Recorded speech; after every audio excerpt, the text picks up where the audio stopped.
ನಾವು ಬಂದಿಲ್ಲ, ನಾವು ಬಂದಿದ್ದು ನಿಮಗಾಗಿ ಏನಪ್ಪ ಅಂದ್ರೆ ನಾವು ಮಾಡೋದು ನಿಮಗಾಗಿ.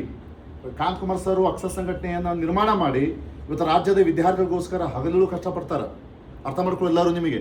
ಇವತ್ತು ನಿಮಗೆಲ್ಲ ಗೊತ್ತಿದೆ. ಇವತ್ತು ಹೆಂಗಪ್ಪ ಅಂದರೆ ಈ ಭಾಗದಲ್ಲಿ HK ಸೈಡ ಏನಪ್ಪ ಅಂದ್ರೆ ಇವತ್ತೆಲ್ಲ ಡಿಪೆಂಡ್ ಆಗಿದ್ದಿಲ್ಲ. ಈ ಕಡೆ ಓದ್ತಿರುವಂಥ ವಿದ್ಯಾರ್ಥಿಗಳು ಗೌರ್ಮೆಂಟ್ ಜಾಬ್ ಮೇಗ. ನಿಮ್ಮ ಕಂಪ್ನಿ ಒಳಗೆ ಪ್ರೈವೇಟ್ ಕೆಲಸ ಮಾಡೋಕ್ಕಾಗಲ್ಲ, ಯಾಕಂದ್ರೆ ಕಂಪ್ನಿ ಇರಲಿ ಈ ಕಡೆ ಒಟ್ಟ ಈ ಕಡೆ, ಹೌದಾ? ಇವತ್ತು ಎಲ್ಲ ಈ ಕಡೆ ಈ ಭಾಗದ ಜನ ಈ ವಿದ್ಯಾರ್ಥಿಗಳು ಡಿಪೆಂಡ್ ಆಗಿದ್ದು ಗೌರ್ಮೆಂಟ್ ಜಾಬ ಡಿಪೆಂಡ್ ಆಗಿರಿ. ಅದು ಕನ್ಫರ್ಮ್ ಆಗ್ತಾ ಇಲ್ಲ ಕಾಲಕ್ಕೆ. ನೇಮಕಾತಿ ಆಗ್ತಾ ಇಲ್ಲ. ಕನ್ಫರ್ಮ್ ಆದರೂ ಸಹಿತ ನಿಮಗೇನಪ್ಪ ಅಂದ್ರೆ ಅಲ್ಲಿ ದುಡ್ಡು ಸಿಕ್ಕಾಬಿಡಿ ಸ್ಕ್ಯಾಮ್ ಅಂದ್ರೆ ಏನು? ಕೋಟಿ ದುಡ್ಡು ಕೇಳ್ತಾರೆ ನಿಮ್ಗೆ ಗೊತ್ತಿದೆ. PDO ಎಕ್ಸಾಮ್ ಕೇಳಿರಿ, KS ಎಕ್ಸಾಮ್ ಕೇಳಿರಿ, PS ಎಕ್ಸಾಮ್ ಬಗ್ಗೆ ಕೇಳ್ತೀರಿ ನೀವೆಲ್ಲ.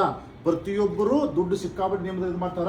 ಸರ್ ಉದ್ದೇಶ ಏನಪ್ಪ ಅಂದ್ರೆ ಅವ್ರ ಕನಸು ಏನಪ್ಪ ಅಂದ್ರೆ ಬಡ ಪ್ರತಿಭಾವಂತ ವಿದ್ಯಾರ್ಥಿಗಳಿಗೆ, ಓದಂಥ ವಿದ್ಯಾರ್ಥಿಗಳಿಗೆ ಗೌರ್ಮೆಂಟ್ ಜಾಬ್ ಸಿಗಬೇಕು, ದೊಡ್ಡ ಅಧಿಕಾರ ಸ್ಥಾನಗಿರಬೇಕು.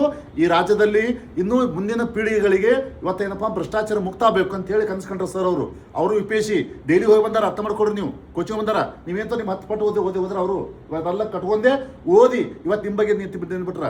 ನೀನೊಂದು ಕಡೆ ಹೋಗಿದ್ದೇವೆ, ಸರ್ ಕಡೆ ಹೋಗಿದ್ದೆವು. ಅವ್ರು ಏನಾದ್ರು ಗೊತ್ತನ, ಅವ್ರು ಕೋಟೆ ಬಿದ್ದರೆ ಅವ್ರು ಚೆಲ್ಲವರು. ಅವ್ರು ಹೇಳಿದ್ರು ನಾವು ಓದೇವು ಸರ್ IAS ಹೈದರಾಬಾದಕ್ಕೆ ಬಂದೆವು.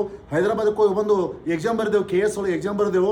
ಎಕ್ಸಾಮ್ದೊಳಗೆ ಫಸ್ಟ್ ಏನೋ ಇದು ಲಿಸ್ಟಾಗ ಹೆಸರಿತ್ತ, ಸೆಕೆಂಡ್ ಲಿಸ್ಟಾಗ ಅವ್ರ ಹೆಸರಿತ್ತ ಮಾರ್ಕೊಂಬಿಟ್ರೆ ಪೋಸ್ಟ್ಗಳನ್ನ ಭಾರಿ ಬ್ರಿಲಿಯಂಟ್ ಮತ್ತಂತ ಇಂಥ ನೋಡಿ ನಮಗೆ ಬೇಜಾರುತ್ತೆ ಆ್ಯಕ್ಚುಲಿ. ಅಂಥ ಒಂದು ಸಮಸ್ಯೆ ನಿರ್ಮಾಣ ಆಗ್ಯದ ರಾಜ್ಯದಲ್ಲಿ. ನೀವು ಎಷ್ಟು ಹೋದ್ರೂ ಇದನ್ನೇ ಸಮಸ್ಯೆನೇ ಇದು. ನಾ ಏನಂತಪ್ಪ ನಿಮ್ಮೆಲ್ಲರಿಗೆ, ಒಟ್ಟಿನಲ್ಲಿ ಇಂಥ ಸಮಸ್ಯೆಗಳು ಬಗೆಹರಬೇಕಾದ್ರೆ ನಿಮಗೆ ಓದೋರಿಗೆ ಕೂತು ಈ ರೀತಿ ಕಷ್ಟಪಟ್ಟು ಓದೋರಿಗೆ ನಿಮಗೆ ಗೌರ್ಮೆಂಟ್ ಜಾಬ್ ಸಿಗಬೇಕಾದ್ರೆ ನೀವು ಒಂದಾಗಬೇಕು. ಈ ಭ್ರಷ್ಟಾಚಾರ ಮುಕ್ತ ಆಗಬೇಕು, ಕಾಲಕ್ಕೆ ನೇಮಕಾತಿ ಆಗಬೇಕು. ಅಂದಾಗ ಮಾತ್ರನ ನಿಮಗೆ ಒಂದು ಒಳ್ಳೇದು ಇದು ಆಗ್ತದ. ಅಂಥ ನಿಟ್ಟಿನಲ್ಲಿ ಇವತ್ತು ನೇಮಕಾತಿ ಆಗ್ಬೇಕಂತೇಳಿ ಸರು ನಾಳೆ ನಾವೆಲ್ಲರೂ ಕೂಡ್ಕೊಂಡು DC ಕಚೇರಿ ಯಾವುದಪ್ಪ ಜಗತ್ ಸರ್ಕಲ್ದಿಂದ DC ಕಚೇರಿವರೆಗೆ ಒಂದು ಬೃಹತ್ ಪ್ರಮಾಣದಲ್ಲಿ ಹೊರಟಿರ್ತದ. ಅದ್ರ ಬಗ್ಗೆ ಮುಂದಿನೆಲ್ಲ ಸರ್ ನಿಮ್ಗೆ ಹೇಳ್ತಾರೆ, ಕೇಳ್ರಿ.